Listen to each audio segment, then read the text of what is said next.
This might be some of the biggest lore drops we've ever gotten. Columbina is not the Fatui harbinger of Nod-Krai. Sandrone is. Columbina is Nod-Krai's archon or god, deity. Yes, let me repeat that. We won. We won. She is the god of Nod-Krai. My first girlfriend turned into the moon. That's rough, buddy. Did Columbina betray the Fatui? She has no reflection in the water, she's glitching out. She has her own statue of the 7, she is the archon of Nod-Krai. So statue of the 8, I guess, or 7+1. So much we didn't know about the Moon Sisters, now we're learning. This is not going to be a super long video, but we got no time to waste. So first things first, the Pale Star Edict is sent to retrieve the damselet, Columbina, retrieve her from Nod-Krai, bring her back to Snezhnaya on the orders of the Tsaritsa. Why? From the Winter Lazo trailer, we can clearly see she's still part of the Fatui, willingly. We know that she's a Moon Maiden now and very vocal to Nod-Krai, but up until not even a year ago, we didn't even know what Nod-Krai was or it existed. She comes off as appearing uncaring and oblivious to her surroundings no matter the situation. She's implied to be extremely dangerous and sinister from both Tartaglia and the Wanderer, where Arlecchino then states that if she was to properly answer a question, it could be entirely unpredictable. And like Nahida said, she's among the top 3 harbingers that rank in the level of godhood. Well, it looks like she probably is a god in her own right. Going by her aesthetic, she looks like she was always from Celestia in some shape or form. There are many angels that used to live in Celestia that qualify on this level outside the 4 shades. Nabu, the goddess of flowers in Sumeru, to be one, the Lord of Night in Natlan, to name a few. And finally, I've been saying this for years and people always doubt me, this was her talking to Iltadore at the end of the Winter Lazo trailer. We got more voice lines from her, it's undeniable now, so she had a working relationship with the Fatui, so why are they trying to retrieve her? That's one big question that I want to talk about.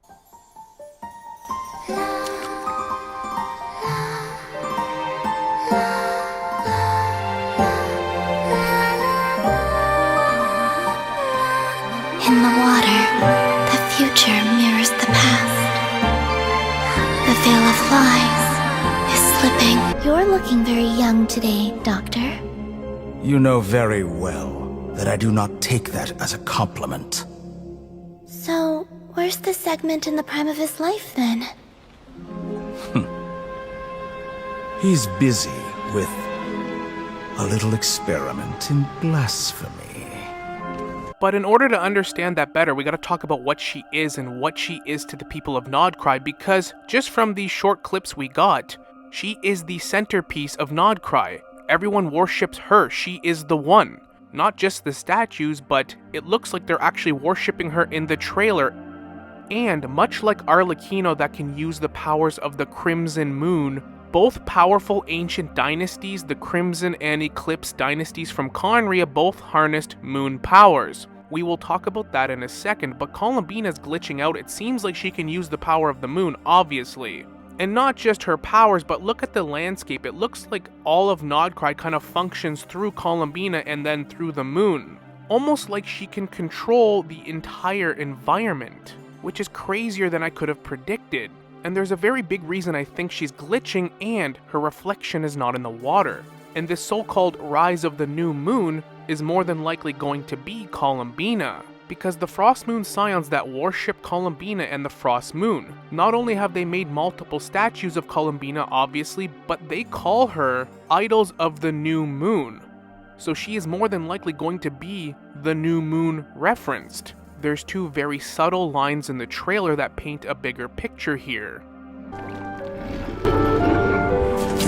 In that era, there was no boundary between life and death. Willpower flowed freely among countless beings.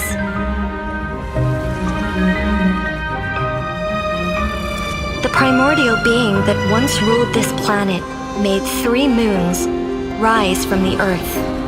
In the water, the future mirrors the past. The veil of lies is slipping. Time is short. The moon's fall is nigh.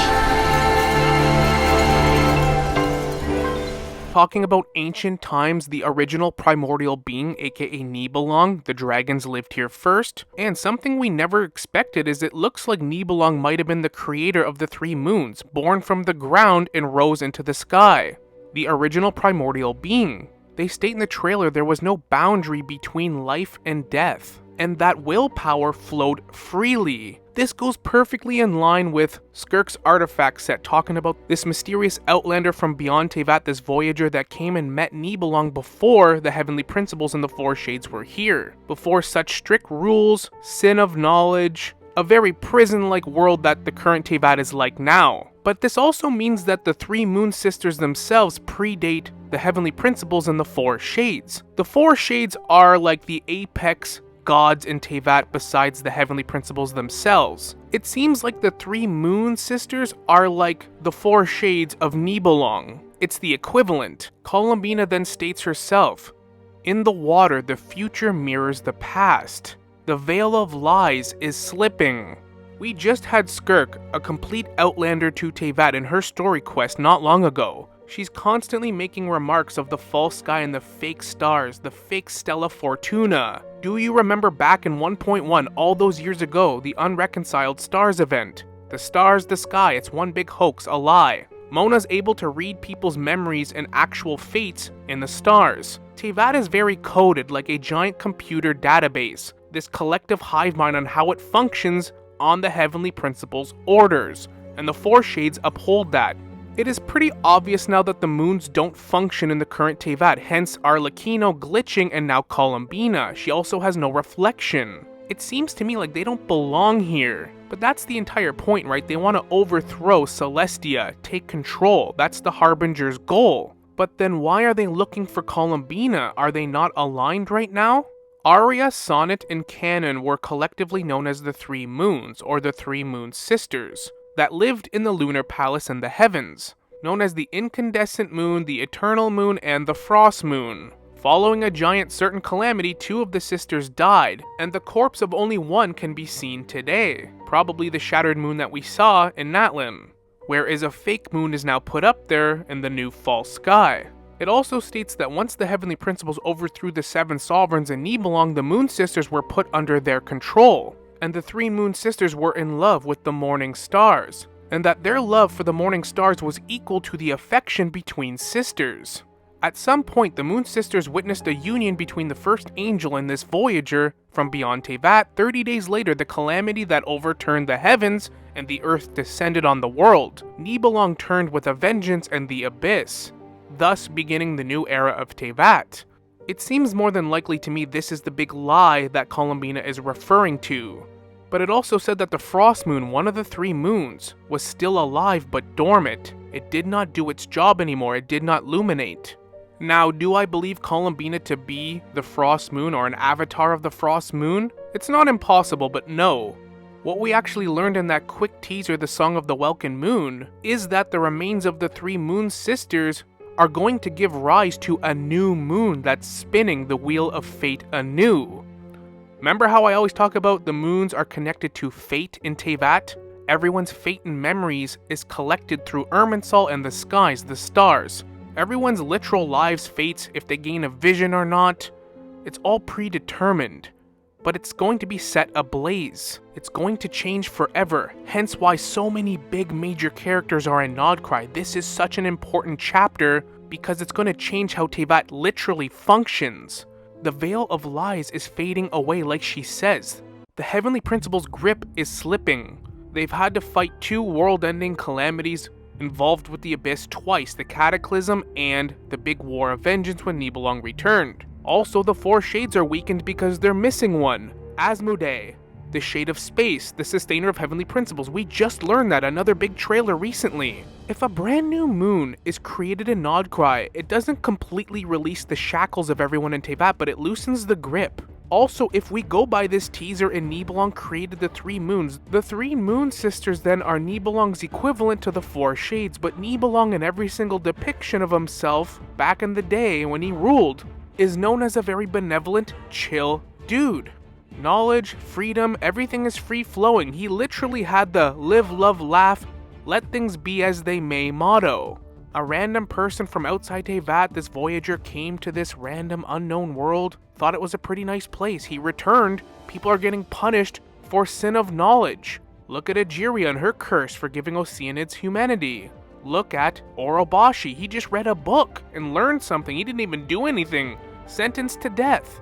Concepts like time, space, life, and death make up the known universe. And the Heavenly Principles wanted such a death grip on Teyvat that they actually created angels representing those concepts to control them. Having complete control of them, that even people like Egeria that give Oceanids humanity to be benevolent and kind to them, it's wrong, you get punished. It's crazy. But why this makes it even crazier talking about all that is because Nod-Krai signifies the change. The lies are being unwoven before our very eyes. It's honestly quite amazing that they had this entire story mapped out for years now. We knew Natlan was gonna be right before Nod-Krai, before we even knew Nod-Krai was a thing. Natlan's the nation of dragons. It's not a coincidence that the dragon nation had the moon fracture in it, in its Archon quest. The dragons were a very advanced technological race of smart beings, even created spaceships to explore outside Teyvat. And now we're learning they created the moons. So all the major factions trying to weaponize the power of the moons, aka the power of the dragons, Conria, the Fatui Harbingers, all the dragon references and Easter eggs in both Conria and the Fatui, and then Natlan being our previous chapter learning more about the dragons, it's not a coincidence. In 5.8, they actually mentioned in the livestream about pulling the moon shards down. If the moons are connected to the dragons, then Columbina is also connected to the dragons. It's like Piero said back in the Winter Lazo trailer, seize authority from the gods. Signora, your final resting place will be that of the old world. Like mentioned in the trailer, a world where ambition and desires flowed freely. When the Heavenly Principles took over the moons, they took over everyone's fate, technically in Teyvat. Does that mean Columbina is an amalgamation of all three moon sisters, the fragments, all created into one avatar to become the new moon of Teyvat that the Fatui then can control? It's possible. Also, I've had theories for so many years now that Columbina's third ranking was misleading based on what we know of her, people's dialogue, and it seems like I could be right. The fact that she has her own statue of the Seven, sort of, is as close as I'll ever be to being right without it being confirmed. It was obviously wishful thinking, obviously I'm biased, she's my favorite Harbinger, but hey, here we are. She's got her own statue, I never saw that coming. But it also seems to me like she wasn't at full power. The Fatui might be trying to control her, but the closer she gets to being complete or a full moon herself, she might gain more free will. I did state this in many videos as well, that the Fatui might be controlling or sedating her in a way. Hence why she seems so odd to everyone. And now they want to retrieve her. But remember what the captain said in Natlan. Despite the Fatui Harbingers being loyal to the Tsaritsa, their own free will and their own ambitions or agendas can take priority over what the Tsaritsa orders or wants. That is why the captain was in Natlan to begin with to save it. He owed a debt and wanted to be there to help. Columbina could be acting on her own accord now. It seems like that's what's happening. But at the same time, she was obviously part of the Harbingers, so what gives? Are her and Iltadore working together and both betraying the Fatui Harbingers? Creating a new moon for themselves instead of something the Fatui can use? Or are there a bunch of Fatui Harbingers betraying the Tsaritsa, Piero being one of them? And certain Harbingers are only loyal to the Tsaritsa. It's hard to say exactly. I think there's a lot of details we're missing here. I don't think it's going to be so black and white where she's simply just clear-cut betraying them, but it also seems like something's going on here. Like I talked about in my last video, I think Sandrone is going to be the main villainous boss battle harbinger of Nod-Krai. It makes sense for the theme of Nod-Krai and her overall aura, whereas Columbina, dare I say this out loud, this is looking very good for her to be playable. And she's more than likely going to be Hydro, due to one, process of elimination of all the other characters, but two, the moons have a very real-world close connection to water and the tides. And because Columbina seems to have a lot of implications to Celestia, and her codename was the Damslet, and her symbol, a mourning dove in the shape of a heart, with its eyes closed, crying. It made me wonder, maybe she was one of these morning stars, a different type of angel in the heavens, that loved the moons, but when they were killed and destroyed, it broke her heart, hence her constellation and her symbol. The morning stars and their affection equal to that between sisters to the moons. And the Fatui platoon and faction sent to retrievers called the Pale Star Edict. I mean, I don't know. And now 3 moons are going to become one, the rise of the new moon. What I find kind of interesting learning this in the last couple days is the Moon Sisters are essentially like Nibelung's version of the Four Shades, less sinister, with less strict rules and agendas, but Columbina seems to be like Nibelung's version of what an Archon would be, but representing the moons in his regime instead of the Four Shades and the Heavenly Principles, hence her glitching like Arlecchino. It's very interesting. But as for her relationship with the Fatui Harbingers, it could go a lot of ways. Her and Iltadori could be betraying them together. It could be a bit of a 50-50 situation where she is still part of their organization but is sort of using them. This is a common theme too. Most Harbingers are using the resources and just being a part of that for their own means. A good majority of them at that. We know they still need to collect the Gnosis from Mavwika, and Project Stuja is still going on in Snezhnaya with other key Harbingers. Columbina could have been using them for her own means to be reinstated as the new moon, or they could have been using her and now she's gained her memories back or some of her free will. It could also be that Piero himself is orchestrating his own agenda, because we know he hates the Heavenly Principles and the Four Shades. He hasn't broken eye contact with the Shade of Death in 500 years. Going back to the old world seems to be his agenda. But it also seems like you would think then Columbina becoming the new moon would be something that the entire Fatui want. Why would they want a retriever then? There's definitely a lot of details we're missing here. I don't think it's going to be as simple as we think it is now. We know that Hoyoverse likes to throw red herrings at us. This is just what I'm gathering. And from what I'm gathering, Columbina could be older than we ever imagined. The fact that Mini Durin's here as well signifies how important the dragons are connected to the moons. What I'm most curious to see is how the development between Columbina, Sandrone, Iltadori, and the other Harbingers proceeds. If Columbina has her own Archon-like statues in Nod-Krai, and they worship her, she must have a responsibility that she feels to protect this place. If the Harbingers have overstepped, then I can see her then turning rogue. Much like the captain, if the Harbingers attacked Natlin, I think he would have turned against them as well. But overall, I can safely say that Nod-Krai is shaping up to be the most exciting patch we've ever had, and we don't have to wait that much longer. And something that I feel is getting massively overlooked is the Wanderer. Scaramouche is here to get retribution. This is nuts! And because of us erasing him from Irminsul, nobody even remembers him. He's going to sucker punch the entire Fatui organization here in Nod-Krai, and they'll never see it coming, but that's the beauty of the Doctor. I still think he has his ways to veto even the rules of Teyvat and how it functions. I think all rankings go out the window when talking about revenge. Somebody so hellbent like Scaramouche is. There's going to be so many interesting plots happening at once in Nod-Krai I can't even fathom. And I'm going to talk about Alice and Nicole in their own video going over and recapping the Hex and Circle so we can brush up on that before Nod-Krai. My god, I don't even know who to pull for. But one thing I can say with confidence, it seems less likely that Sandrone and Dodore will be playable. It's possible, I don't know. I'm saying I wouldn't get your hopes up. Sandrone will most likely be a boss battle here, that's what I'm guessing. She is the harbinger of Nod-Krai, Iltadori doing his work.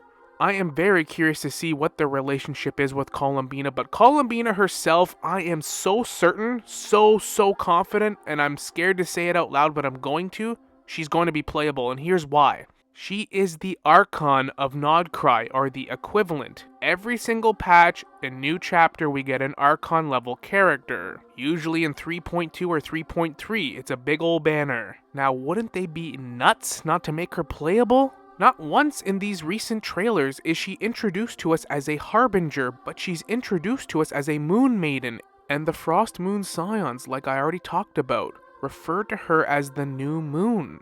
That is, at the end of the day, what this entire chapter is about. I think her priorities are to protect Nod-Krai. I think she will be an ally to us. We're gonna get to learn about Columbina and her history, probably have her own epic story quest. She's probably gonna be Hydro. It's looking like she's going to be playable, which means her story quest is that much more confirmed, I think, and There's 2 more things I'm going to leave you with when I wrap up the video. 1. The Traveler. Will we be able to resonate with her statue? What the hell's that going to look like? How does that even work? Are we going to get her type of hydro powers mixed with lunar powers? This is going to be interesting. I have no idea what this is going to look like. But there's no way they have new statues and we can't resonate with it. They're not going to release a new region where we can't. It just doesn't seem right. Never in a million years did I suspect that a Fatui Harbingers, let alone Columbina, will have her own version of a statue of the 7 that we can resonate with. This is insane. But the second question, now that we're learning more about the moons, and we're gonna learn more about the moons, does this just further implicate and possibly confirm that Paimon is in fact the primordial one? And on that note, thank you so much for watching. By all means, please leave me your thoughts in the comments. Like and subscribe if you'd like to see more content like this, and as always, we will see you all in the next one. Later.